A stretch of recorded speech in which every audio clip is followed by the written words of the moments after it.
बिस्मिल्लाहिर्रहमानिर्रहीम। इस वीडियो में हम जो है वो मसला 4A करेंगे, यानी कि थ्योरम 4A, जो कि सफ़ा नंबर 147 पे है।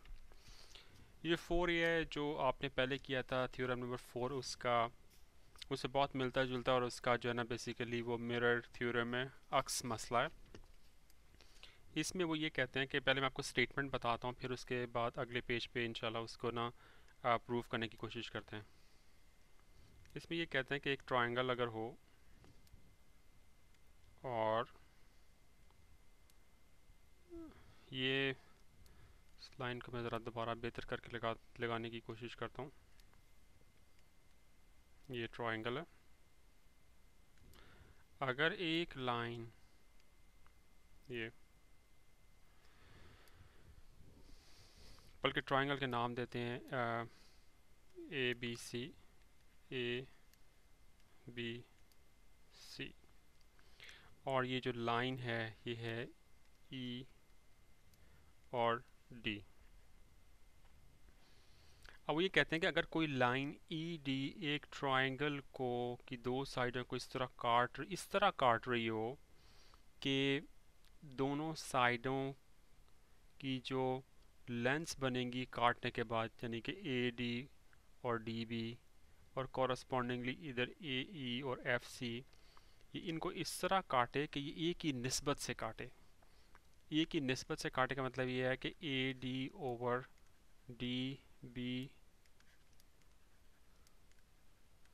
बराबर हो measurement of AE over measurement of EC।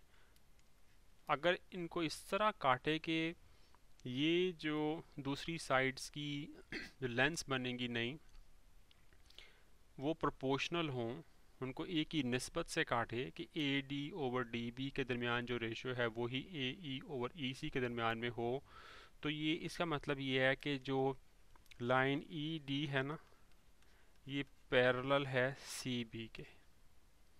ठीक है, ये बिल्कुल उल्टा है जो आपने थ्योरम नंबर 4 पढ़ा था। उसमें कहते थे कि लाइन अगर पैरेलल हो तो वो साइडों को इस निस्बत से काटेगी। अब उल्टा इसका कह रहे हैं कि अगर एक लाइन साइडों को एक ही निस्बत से काटे, और वो ये जो निस्बत यहाँ एक्सप्लेन किया है, तो वो लाइन पैरेलल होगी। इसलिए इसको जो है ना वो अक्स मसला, यानी कि उसका उल्टा अपोजिट थ्योरम कहते हैं। तो हमने अब प्रूव ये करना है किसी तरह कि ED जो लाइन है ना वो पैरेलल है CB के। ठीक है, ये चीज़ हमें प्रूव करनी है। और आपको ज़रा दोहरा दूँ कि इस चीज़ को आपको याद है ना कि इस तरह भी लिख सकते हैं। जब हम कहते हैं ना एक ही निस्बत से काटे, तो उसका मतलब असल में ये है, और इसको फिर हम इस तरह ऊपर लिख सकते हैं। तो चलें फिर अगले पेज पे ना इस थ्योरम को जो है ना हम सॉल्व करते हैं, प्रूव करते हैं।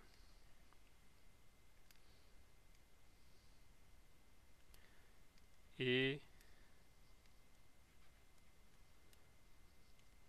B C,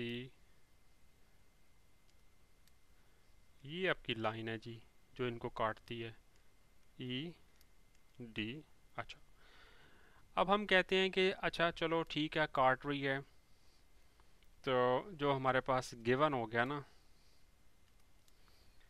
गिवन ये है कि AD ओवर DB बराबर है AE ओवर EC की लेंथ के। ये गिवन है।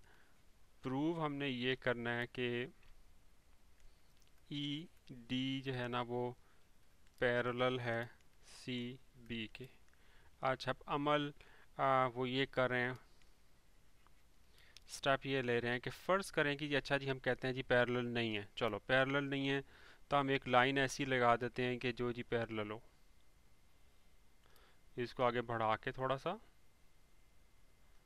ठीक है, तो हम पैरेलल कर देते हैं उसे।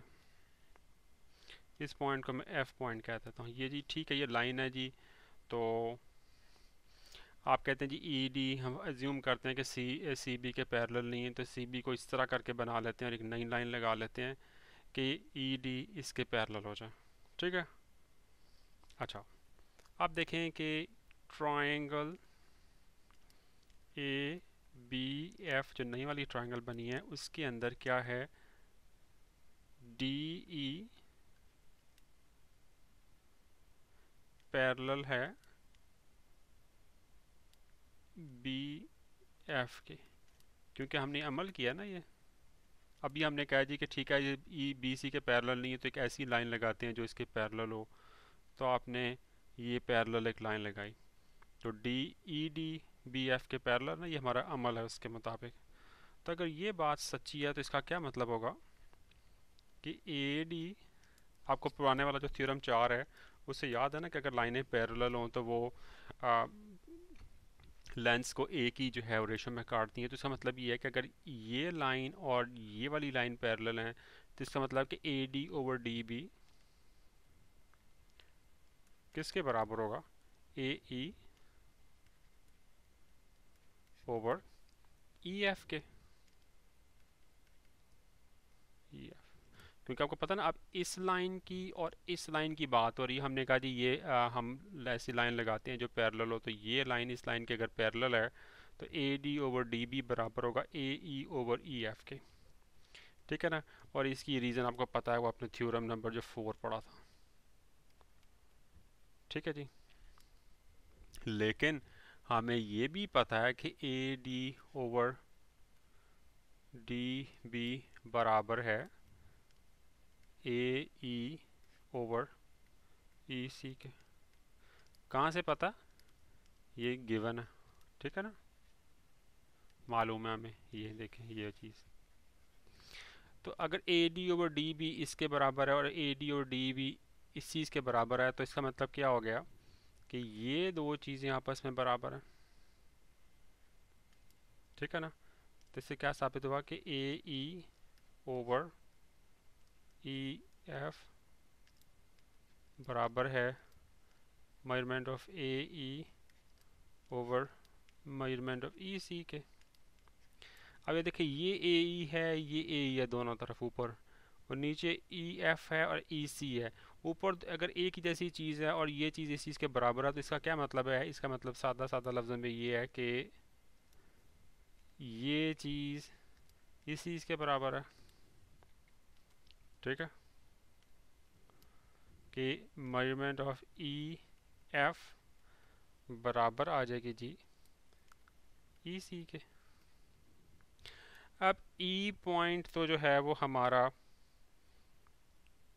वही है, लेकिन ये पॉइंट एफ और पॉइंट सी ये तो डिफरेंट पॉइंट्स है ना। लेकिन ये कह रही है कि जी पॉइंट एक ही है। इन दोनों लाइनों की लेंथ जो है अगर तभी सेम होगी ना कि अगर पॉइंट सी और एफ एक ही हो। ठीक है, ई एफ और ई सी की लेंथ तभी इस बराबर होगी, मैं रिपीट कर रहा हूँ, कि अगर पॉइंट सी पॉइंट एफ की जगह पे हो। ठीक है ना, क्योंकि ई तो वही पॉइंट है, यहाँ से आप स्टार्ट कर रहे हैं। आप कहते हैं कि यहाँ से यहाँ तक का फासला यहाँ से यहाँ तक के फासले के बराबर है। अब ये तो स्टार्टिंग पॉइंट है, तो ये किस सूरत में मुमकिन है कि अगर पॉइंट एफ जो है वो सी के बराबर हो। लेकिन ये तो नहीं है ना, ये तो इसका मतलब ये हो कि हमारा मफरूज़ा जो था वो गलत था। यानी कि हमने जो मफरूज़ा किया था, एज्यूम किया था कि बी सी ई डी के पैरेलल नहीं है, तो चलो जी हम एक नई लाइन लगा देते हैं जो पैरेलल हो। तो उसका मतलब ये है कि वो हमारा जो स्टेप था, एजम्पशन थी, वो गलत थी। अगर वो गलत थी तो फिर जारी बात है कि जो ई डी जो है वो फिर वो डी बी के बी सी के ही पैरेलल होगा, बल्कि बी एफ के नहीं होगा, ई डी बी सी के ही पैरेलल होगा। तो ये आपका थ्योरम प्रूव हो गया, बहुत ही आसान था। अब इंशाल्लाह अगले वीडियो में ना हम एक्सरसाइज 5.4 शुरू करते हैं। अस्सलाम वालेकुम।